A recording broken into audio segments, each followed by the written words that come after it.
Thank you very much. Good morning, everyone, and just want to extend a big thank you to Bioregional. We've worked with Bioregional for probably 5 or 6 years now on a variety of projects, some of which you've seen today. For those of you who don't know Camco, we're an international climate change business, and probably like pretty much everybody in this room, been in the scene for about 20 years, but in recent years we've seen the whole market, carbon market and climate change agenda really ramp up in response to the science and the market and the policies moving in that direction. And we've now got 140 million tonnes of CO2 under contract. So my 5 minutes really was just trying to focus on the commercial side, because for us, if you can't deliver something commercially, then it's not sustainable. And so really picking up on the presentations earlier, I just wanted to pick up 3 things. One is, how do we deliver low carbon infrastructure? The second was, how do we sell low carbon services? And the third was, how do we finance and manage zero carbon for the long term? So picking up the first of those points, how do we deliver low carbon infrastructure? I think we've seen some great examples, including the Olympics, about how the public sector can lead the initial process on some of these mega projects. And I think really what we need are mechanisms to mitigate early stage development risk. Another great example is Northstowe, where we've been working, which is a prototype eco-town of 9,000 homes near Cambridge, where the public sector has really taken the lead in mitigating early stage development risk of biomass, CHP and infrastructure.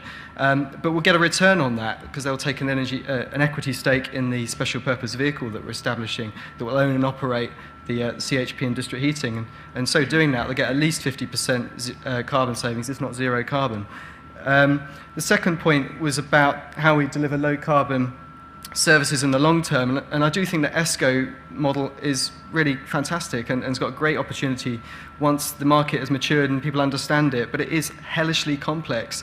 Having spent the last, I say, 24 months with Bioregional and with Crest on various ESCO contracts, including one Brighton, one Galleons and Bath West and Riverside, we've seen it is really very difficult to actually close these deals, whether it's a small community ESCO like Brighton or a large one like the 2,000 homes at Bath, where just trying to apportion risk to different parties, understanding what they're going to deliver, how they're going to deliver it, what performance guarantees they're giving, what the technology that underpins it can actually achieve.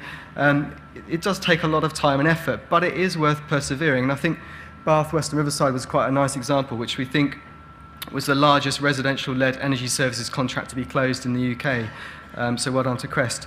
The third thing, how do we finance and manage zero carbon for the long term? We think that, like Steve said, that actually Code 6 is really very difficult to achieve. And actually, what we should be looking to do is deliver zero carbon growth, not zero carbon boxes.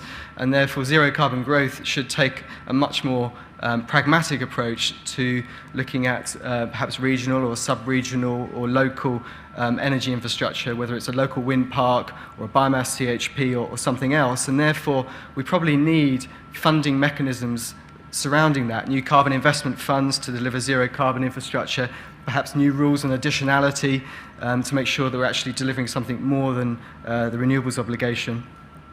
And perhaps the fourth thing was just about managing zero carbon in the long term. We need carbon management to be embedded within companies, within communities, within the new estate management governance systems, so that we can continue to innovate and provide the onward pressure into the long term. And actually that's one of the things that came out of Stratford City that we worked on many years ago, and I think has now been embedded in the Olympic Park, that you have an environmental review panel which keeps the pressure as new technologies arrive and new mechanisms emerge. But all of that, it seems to me, picking up Paul Eakin's excellent point earlier, needs to be underpinned by a fundamental value against carbon. And if you don't have the right value against carbon, then everything else becomes much, much harder. So if I have a plea to any of the public sector colleagues, is we need loud, clear, consistent messages about this agenda and about the market that will emerge within a very strong fiscal and financial arrangement. Thank you very much.